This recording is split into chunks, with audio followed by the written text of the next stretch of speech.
Hi hello students आज दो question और करेंगे रिकंसिलेशन के। दो क्वेश्चन मैंने सेलेक्ट किया हो। क्वेश्चन नंबर 3 हमारा शायद रह गया था, तो क्वेश्चन नंबर 3 अभी मैं रीड करता हूँ। इसमें ना ही कॉस्टिंग प्रॉफिट दिया है ना ही फाइनेंशियल प्रॉफिट लॉस दिया हुआ है, so we have to find both. So costing profit as you know by preparing cost sheet और कॉस्टिंग पीएनएल, और फाइनेंशियल प्रॉफिट एंड लॉस कैसे फाइंड करेंगे? So by preparing a trading PNL account. So information दिया है, I am reading the information. Come to question number 3 of our sheet. मैं read करता हूँ question, देखिए क्या दिया है। Following figures are extracted from the financial account of a company for the year ending 31st March 2011. Sales दिया हुआ है, स्टॉक दिया है रॉ मटेरियल का as on 1st April 2010, that is opening stock. Stock of finish goods as on 1st April, finish goods का भी opening stock दिया है। रॉ मटेरियल और फिनिश गुड्स दो टाइप के स्टॉक है यहाँ पर। क्लोजिंग स्टॉक दिया हुआ है फिनिश गुड्स और रॉ मटेरियल का 31st March 2011। Purchase of material is given, wages is given, factory on cost, cost sheet में बताया था मैंने। ऑन कॉस्ट मतलब ओवरहेड्स, ओके। तो फैक्ट्री ओवरहेड्स दिया हुआ है, ऑफिस ओवरहेड्स दिया हुआ है। तो ये तो सब फाइनेंशियल की इंफॉर्मेशन है। कॉस्टिंग की इंफॉर्मेशन देखिए नीचे दिया हुआ है।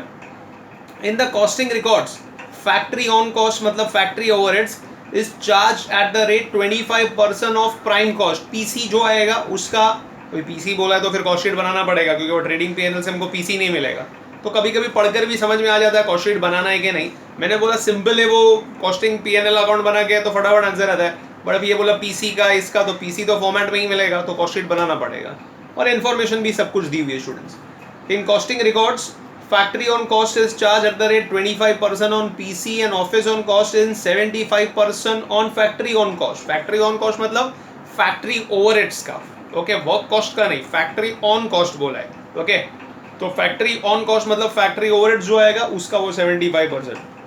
फाइनेंशियल प्रॉफिट लॉस बनाना है, कॉस्टिंग पीएनएल बनाना है और स्टेटमेंट करना है। तो थोड़ा लेंथी क्वेश्चन है, बट जैसे मैंने बोला अभी धीरे धीरे वैसे वाले क्वेश्चन आएंगे जिसमें आपको दोनों प्रॉफिट ढूंढना पड़ेगी, ओके। सो फटाफट पहले हेडिंग दे दो, in the books of a company, in the books of a company, और नेक्स्ट लाइन पे लो financial profit and loss account.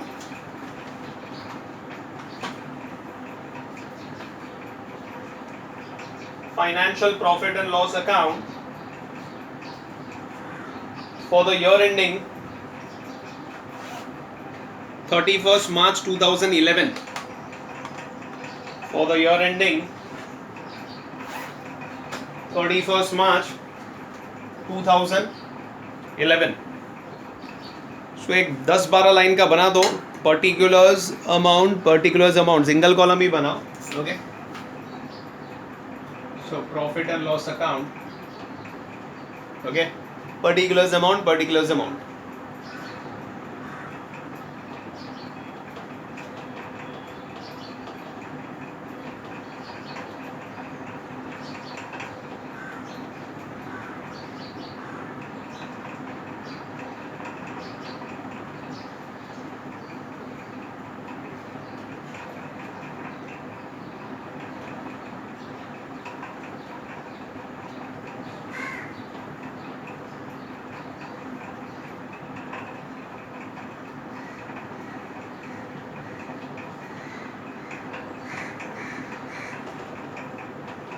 ठीक है, लेट्स बिगिन। देन स्टूडेंट, जैसे ही दिया इन्फॉर्मेशन वैसे मैं लिखते जाता हूँ। सबसे पहले दिया हुआ है सेल्स 6,50,000,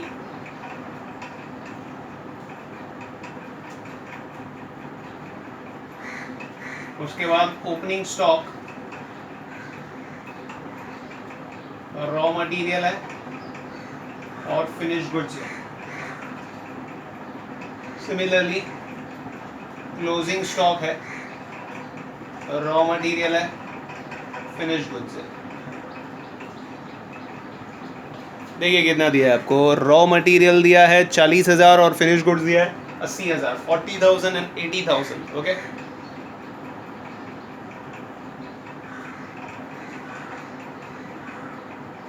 टोटल हो गया 1,20,000 is the outer column. Closing stock भी दिया हुआ है, इसमें पहला फिनिश गुड्स का दिया हुआ है और फिर रॉ मटेरियल का 60, फिनिश गुड्स का 20।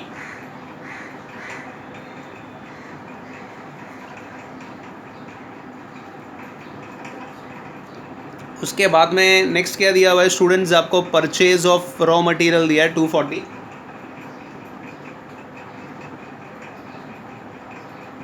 240. परचेजेस, वेजेस दिया हुआ है 1 lakh.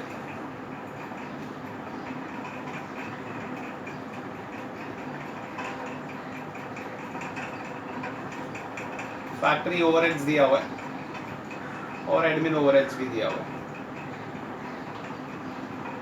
Factory on cost, factory overhead 77,500 और एडमिन ओवरहेड्स कितना दिया है 61. बराबर है. Anything else students? I don't think so और कुछ दिया हुआ है.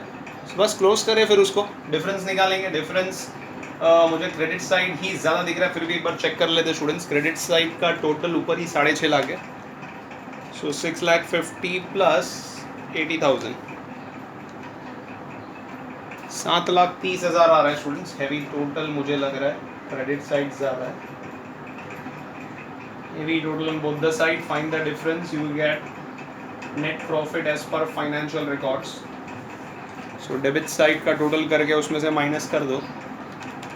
1,20,000, 240, एकदम राउंड फिगर ही है स्टूडेंट्स, तो इतना प्रॉब्लम नहीं है. ये स्टूडेंट्स डिफरेंस आ रहा है 1,31,500.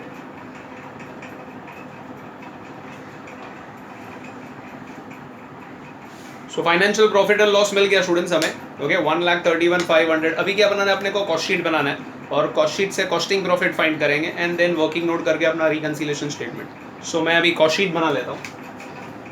कोई प्रोडक्शन सेल्स नहीं दिया है तो फिर 2 ही कॉलम आएगा, पर्टिकुलर्स, ओके, रुपीस और total rupees.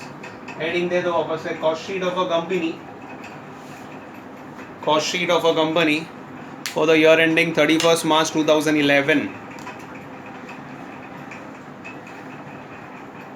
For the year ending 31st March 2011.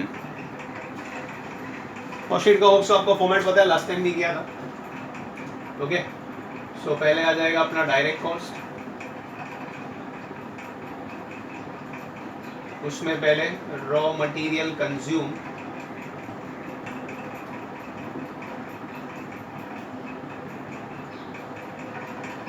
उसमें यहाँ पर दिया हुआ है opening stock of raw material, add purchases of raw material. कोई बाइंग एक्सपेंस तो दिया नहीं, कैरेज फ्रेट ऑपराइज तो नहीं दिया है, तो सीधा less closing stock of raw material. Question में कुछ भी अलग से नहीं दिया है तो स्टूडेंट्स विल अज्यूम दैट दोनों बुक्स में क्या है, सेम है. दोनों बुक्स में सेम है तो फिर वही ले लेंगे जो फाइनेंशियल में दिया हुआ है. ठीक है, सो कुछ नहीं बोला तो अज्यूमिंग दोनों बुक में सेम है. तो opening stock of raw material is 40, purchases दिया है 2,40,000 और closing stock of raw material दिया है 60,000. सो 240 प्लस 40, 280, 280 माइनस 60, तो 2,20,000 आएगा. कुछ नहीं बोला तो सब सेम ही लेना है. Then you have direct wages and direct expense.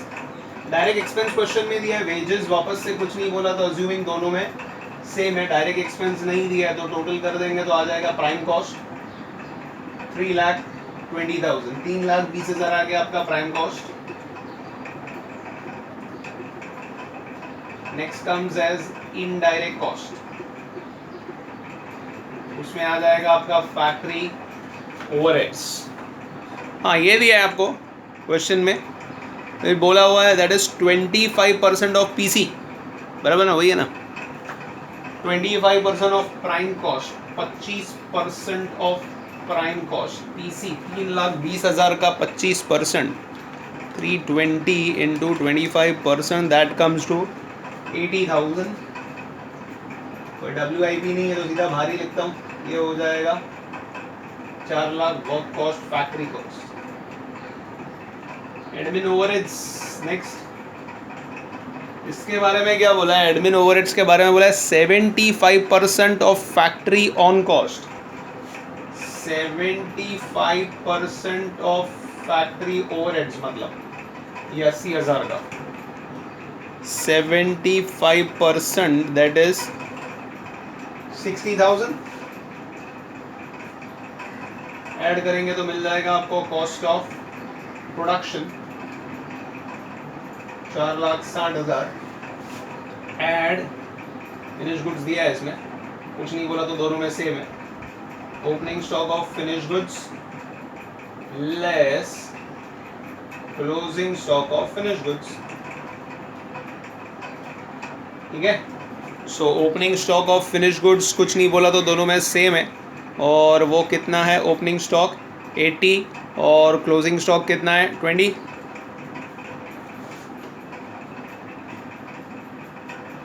वो माइनस करोगे तो आपको मिल जाएगा cost of goods sold, COGS।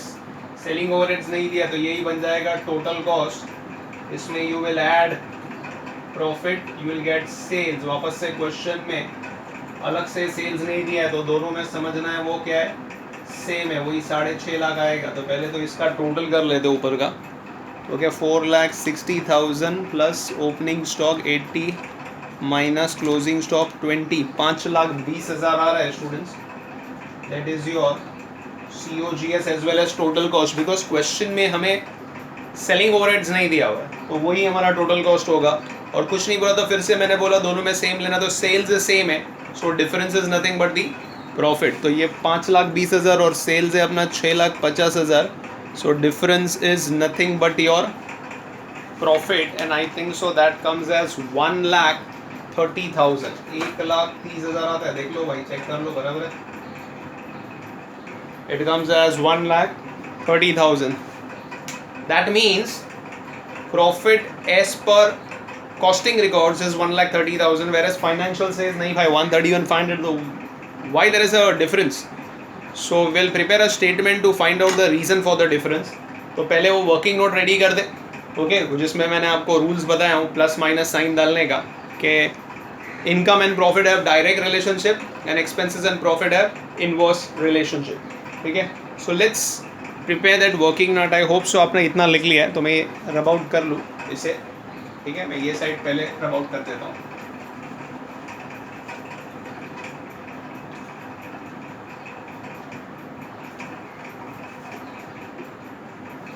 सो बहुत सारी चीज़ तो सेम ही है स्टूडेंट्स, तो सेम रहेगा तो ऐसे भी लिख कर कोई मतलब नहीं है, बिकॉज वो तो इग्नोर हो जाएगा, कैंसिल हो जाएगा, ओके।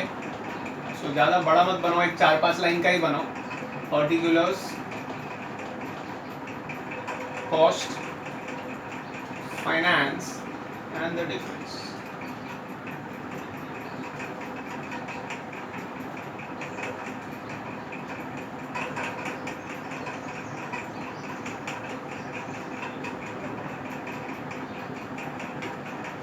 ठीक है, अभी देखो स्टूडेंट्स, आप कंपेयर करो दोनों, क्योंकि मैंने तो ये तरफ रब आउट कर दिया, आपके पास लिखा हुआ है।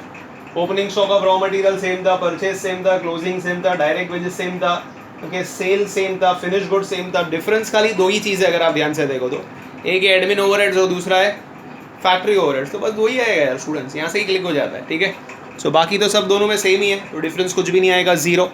इन शॉर्ट खाली दो ही चीज़ है, एक है फैक्ट्री ओवरहेड्स और दूसरा है सेलिंग ओवरहेड्स। तो फैक्ट्री ओवरहेड्स कितना है कॉस्टिंग की बुक में 80, और एडमिन ओवरहेड्स कितना है 60,000, बराबर है। और फाइनेंशियल बुक में आपने ऑलरेडी उसमें क्वेश्चन में ही दिया था 77,500 है फैक्ट्री, और सेलिंग ओवरहेड्स कितना है डिफरेंस, मतलब कितना है दिया हुआ है, सेलिंग नहीं सॉरी एडमिन ऑफिस 61,000। ये स्टूडेंट्स तो डिफरेंस निकालेंगे, 77,500 और वो 80,000, 2,500, 2,500, और ये 61 मतलब 1,000, बस। तो और भी नहीं है, बस इतना ही है। यहाँ स्टेटमेंट भी आ जाएगा अपना आराम से। हाँ तो स्टूडेंट्स, अभी साइन डिसाइड करना है। मैंने आपको बोला finance are the true records, finance book को ध्यान में रखकर साइन डिसाइड करेंगे, ओके। और दोनों एक्सपेंसेस ही है तो वो इनवर्स रिलेशनशिप वाला आएगा।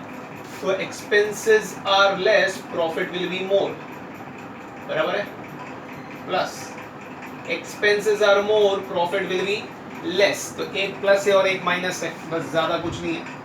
And let us prepare the statement और वो चेक कर लेते, अपना आंसर टैली होना चाहिए जैसे मैंने आपको बोला। तो आपको साइन समझ में आ गई, expense is less profit more, expense is more profit less.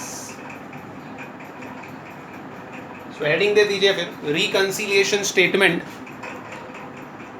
of a company for the year ending 31st March 2011, of a company for the year ending 31st March 2011। तो पहला आ जाएगा आपका profit as per cost records. ये costing में profit निकाला है आपने 1,30,000 रुपये। एड वाले केसेस आप पहले लोगे, एक ही तो ऐड वाला केस है। और अभी ये लिखते वक्त आप कॉस्टिंग की बुक को ध्यान में रखेंगे।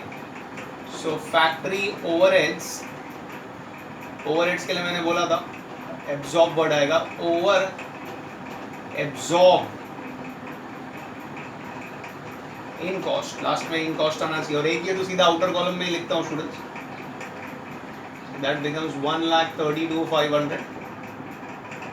लेस वाले में भी एक ही सेलिंग ओवरहेड्स, अभी शॉर्ट फॉर्म चलेगा एग्जाम में खुद, अंडर एब्जॉर्ब इन कॉस्ट। ठीक है, एक ही है, सीधा बाहर लिखता हूँ 1000 माइनस करेंगे तो 131,500। तो this is profit as per financial records. तो आप चेक कर लो, आपके पास लिखा हुआ है फाइनेंशियल रिकॉर्ड्स का। ओके, सो उसमें देखो प्रॉफिट कितनी दी है, बराबर 1,31,500 है। तो कॉस्टिंग बुक बोल रही है 130, फाइनेंशियल बुक बोल रही है नहीं भाई 130 नहीं है। Okay, it is 131,500। So what is the reason for the difference? तो वो हम लोग ने ऑलरेडी यहाँ पर फाइंड कर दिया, reason for the difference. I hope so आपको समझ में आ गया। तो इस तरीके से बनाने 15 मार्क वाला क्वेश्चन है students, and it's a simple question यार स्टूडेंट्स। थोड़ा सा मेहनत करो, आराम से आप स्कोर कर लोगे। एंड मैं अगेन बोल रहा हूँ, जितने क्वेश्चन अपने शीट में है एक भी बार का नहीं आएगा, गारंटी, 100% गारंटी। इतने साल से we are doing and we are following the board question. जो यूनिवर्सिटी में ऑलरेडी पास्ट ईयर्स में आए वही क्वेश्चन शीट में लिए हुए, तो वैसे ही पैटर्न का क्वेश्चन आएगा, नाम नंबर अलग आएगा। थोड़ा सा आपको प्रैक्टिस करना है स्टूडेंट्स, वो तो रिक्वायर्ड है। आप डेली वो उसको बराबर प्रैक्टिस करोगे सो वो प्रॉब्लम नहीं आएगी। आई होप सो आपका आज पहला क्वेश्चन आपको समझ में आ गया। तो अभी एक दूसरा क्वेश्चन करते हैं। I think so question number 6 है, let me check it. Okay, मेरे ख्याल से फर्स्ट क्वेश्चन अपना फर्स्ट सेकंड हो गया था और मैंने थर्ड नहीं किया था, फोर्थ फिफ्थ किया था शायद से। तो ये 6th वाला क्वेश्चन है। So take out your 6th question, ये फटाफट आप लिख लो और कंटिन्यू करते स्टूडेंट्स।